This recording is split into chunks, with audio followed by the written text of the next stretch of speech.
the last time I was here, the last time I was in this same space, I told the story of a young man who came at the very tail end of a Portland event, and he started throwing out these Polaroid photographs.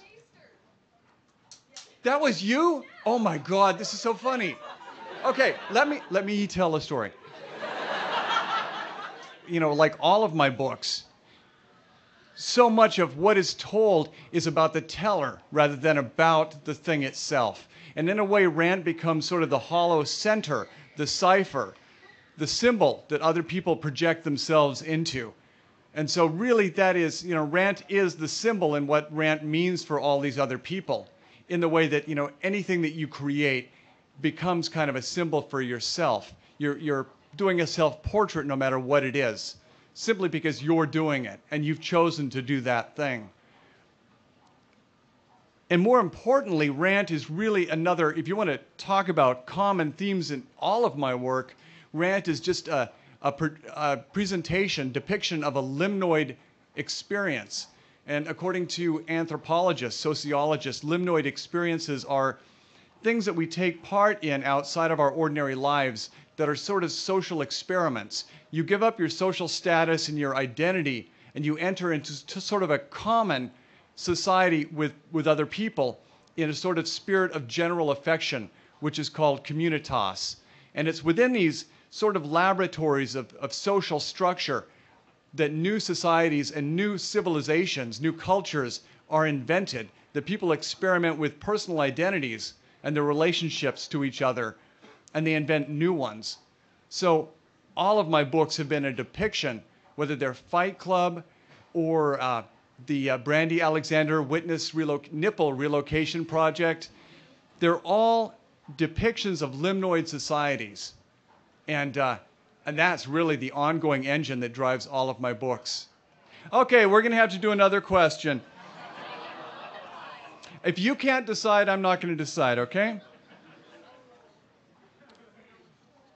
In the novel Fight Club, what day of the week is it if the boss is wearing his gray tie? Okay. What does my mother think about my work? You just can't operate from that place, okay? Because you will never write anything. Seriously. You know, I think that, you know, she probably read Fight Club and didn't understand a word of it, but she was happy.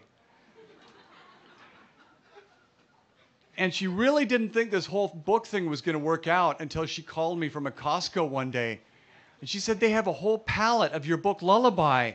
She says, this book thing is really working for you, isn't it? She was so terrified when I quit my full-time job that she had to see, you know, 5,500 copies in a pile before she felt safe. And since then, I don't think she reads my work, and for good reason. Yeah. But, you know, if you're a writer, you just cannot figure that into the equation. You know, God bless them. People typically read the work and they think it's always about them. So she read Invisible Monsters, and I remember her coming to me and saying,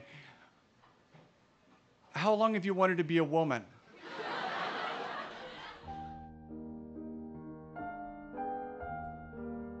We all digest our experience by making a story out of it.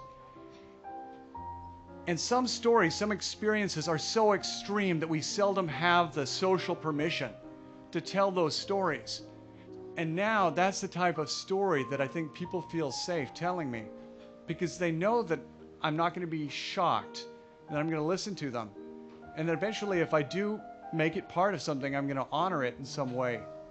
And that there's not a lot of places where they can tell stories like that.